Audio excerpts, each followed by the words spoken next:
Hey guys, it's Nate with Sauce Ain't the Boss here again, and today is day number 319 of quitting alcohol. Today I wanted to talk about the mental mind game of quitting alcohol. You know, there's a couple sides to quitting alcohol. You have the physical side, the spiritual side, and then the mental side.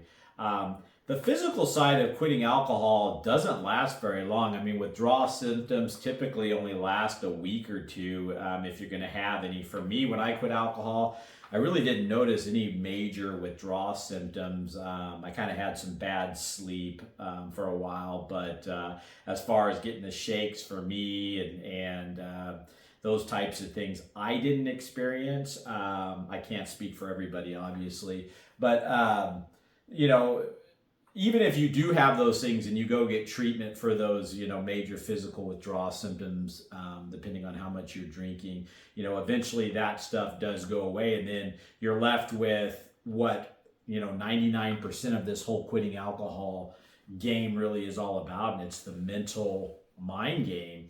And your mind, your thoughts tell you want to go back to alcohol. The cravings are mental, because after a while, like I say, even the physical cravings, they fade and go away. It's these mental cravings, and you'll see these triggers happening. You'll get into a stressful situation and then you'll want to drink. You'll get angry and you'll want to drink. You'll be bored and you'll want to drink.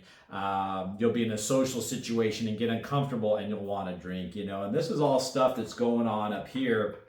And, you've got to kind of break this process down into, what it is, the little physical thing that it is in the beginning or major, depending on, how much you've been drinking and stuff. But again, that's just one small limited portion of it that goes away rather quickly. The next portion is the long lasting, long game, right? Which is the mental side. And then, of course, you have the spiritual side too that's going on as well, finding yourself and finding who you are and,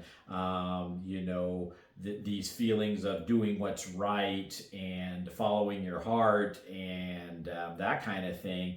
But, I've mentioned so many times that your mind can be either your best friend or your greatest enemy when you quit alcohol. And the sooner that you learn how to play the mental mind game and start to control your thoughts and watch your thoughts and be aware of them, the easier time you're going to have at this.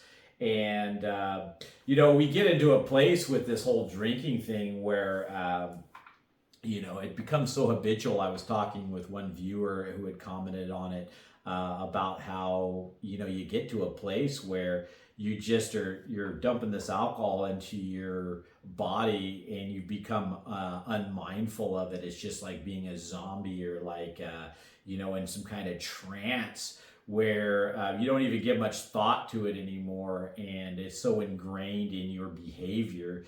And believe it or not, even though you're not thinking about it, that is just this kind of mental side of you that this is like ingrained into you so much you don't have to think about it anymore. It's kind of like driving a car, right? You're using your mind to drive the car, but you're like on autopilot sometimes just because you've done it for so long.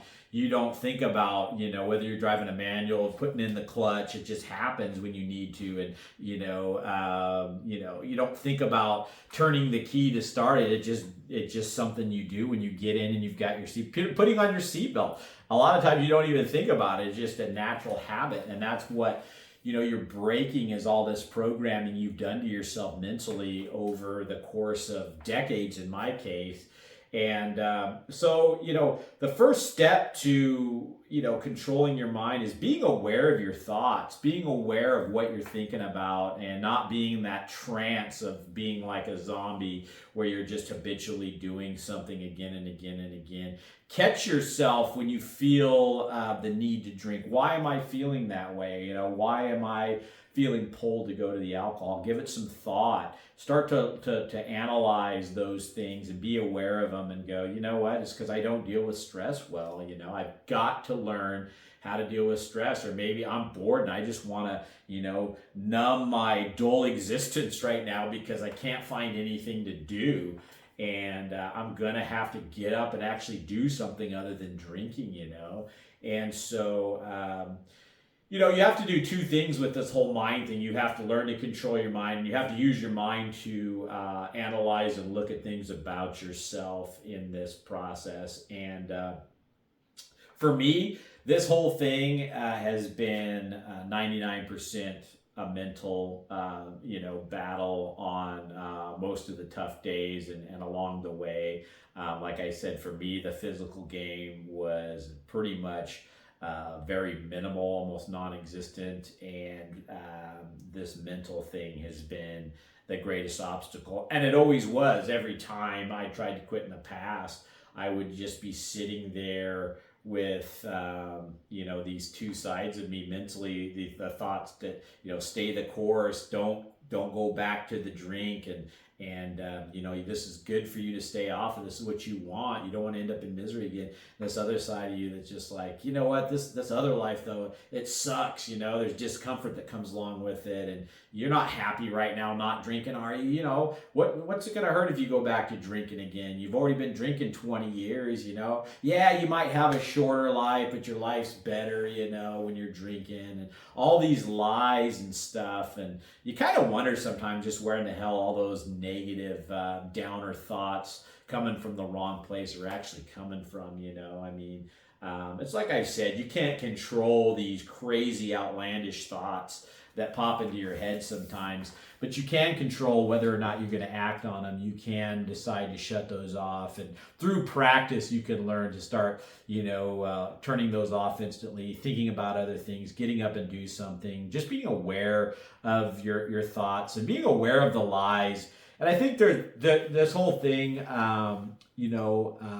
it's back to what that other viewer was mentioning about just it was almost like somebody else's hand was putting the alcohol into his mouth. It gets to that way where we just become so unaware. And I think that's the key here is we get unaware of our thoughts, unaware of what we're doing, unaware of the drinking. We almost become just low consciousness individuals when we drink as long as we do.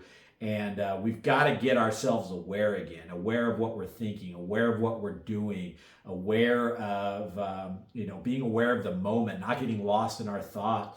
Get back to the present moment, get in touch with your spiritual side again, and, live each day in the moment, making the best decisions and not getting so caught up in knee-jerk reactions or behavioral negative programming that we've done to ourselves again and again and again.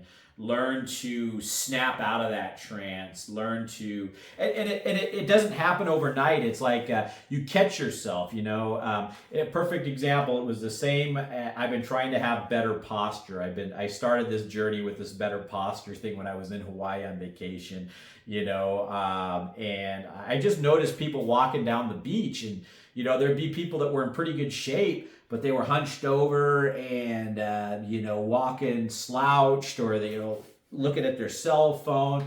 And then there were other people that were very fit, walking down the beach, with good posture. They looked 10 times better. And this person over here might be in better shape, but because these people had better posture, they looked 10 times better, So I've been working on my posture. My point is that, I've been walking around with horrible posture for the last 25 years or however long it's been. And it's a constant reminder. I'll be sitting there, hunched over again at work and not paying attention with my head on my phone. And I've been trying to practice keeping the phone up, my shoulders back, keeping my pelvis forward. And I have to remind myself sometimes 100 times a day, it seems like, to get back into that good posture. And it's the exact same way with bringing yourself to the moment again when you get lost in your thoughts and you're in that trance again of just autopilot and not really focused on where you are, what you're doing. And you can't make the best decisions, and you're not going to have the best life if you're constantly lost upstairs in what ifs and thoughts and in a daze and daydreaming and crap like that. The sooner you can learn to just start putting some work onto your mind and being aware of it. And I wish I had known that sooner going into this quitting alcohol thing. Nobody really said to me, or I never really heard that, hey, you got to be aware of yourself, be aware of your thoughts, and don't let stuff spin out of control. Because so many times in the past, that's what would happen. I'd have the thought to drink. I couldn't reel it in. I'd dwell on it. I'd pine after the alcohol. And, maybe I was a week into no alcohol, and that would happen. And I would just, I remember one time vividly, I was in my workout room. I wasn't working out though. I was just in there pining after alcohol for some reason. I was really struggling. I think I had been off alcohol for about a week. And I just got this intense craving for whatever reason to drink, probably because of boredom. That was typically the reason I drank. And, rather than being in the workout room and actually working out and getting over the boredom that way, I'm thinking about alcohol, right? And so I remember vividly just this thought and this feeling of wanting to drink, and I just couldn't shake it. I thought, how do I get past this, And inadvertently, that was kind of the first step of me being aware of this and how I couldn't kind of shake this, and why can't I, and I did some analyzing, some soul searching, and just kind of going, and I remember, and I crumbled, I caved. I went down to the grocery store and bought some alcohol and drank it up, but I remember that was kind of a pivotal moment in my life where I saw that it was just such a mental thing. And if I could learn to deal with that, learn to deal with those thoughts and feelings, and not let that spin out of control, and not, get lost in my thoughts and live in the moment and somehow shake that, I would be much better off, and I could actually do this, right? And so just something to work on and focus on when you quit the alcohol is the mental mind game. And, again, it's the hardest when you first start. And that's why so many people relapse and so many people go back to drinking time and time again. It's the freaking hardest in the beginning. And here we are, wanting to quit alcohol, and we're just, fighting the bear right out of the gate, and we have no experience at it. And, it can be and seem daunting, but if you live in the moment, you learn to start controlling your mind and working on this stuff right away, it gets easier faster, and you're going to have a better time with it in the beginning. And that's why it took me failing so many times to get to where I could finally do it, was because I didn't have the tools in my bag. I couldn't control my mind back then. But every time I kept trying to, reel the thing in and learn from it and figure it out. And, so don't get discouraged if you fail. I mean, yeah, it sucks. But, look at it as an opportunity to grow and learn. And don't just walk away from it, without learning something. What can you think about and analyze from that experience? How were you weak? What did you fail at? Why did you go back to drinking? Was it stress? Was it boredom? Well, what can you do then to improve that in your life so you don't feel the need to take a drug for it anymore,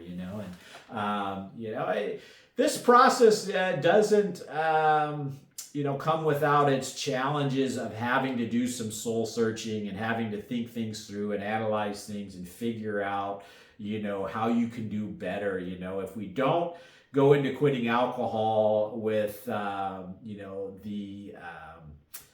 knowledge that we have to do something other than just quit drinking the alcohol. And that's the easy part, stopping the flow of the alcohol.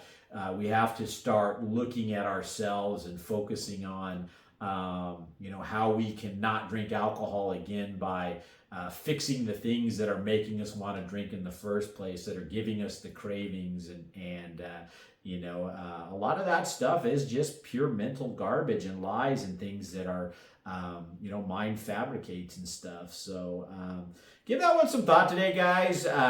Get in control of this mental mind game. Once you do, it gets a lot easier. It can be done through practice. I think the biggest thing in closing is just that living in the moment I'm talking about. Sometimes meditate, sit in a room quietly and become aware of the moment. And you might catch yourself thinking about random weird crap 100 times while you're sitting there. I said one time that, silence and being quiet and alone is sometimes the loudest thing you will ever hear, because it's like you start thinking about things and hearing things, and you just, your mind, you really catch how much your mind runs wild when you just sit quietly in a room and are just try to be, aware of the present moment, and but getting yourself right, spiritually too, and being in the moment and taking each thing as it comes will help you in your mental mind game too.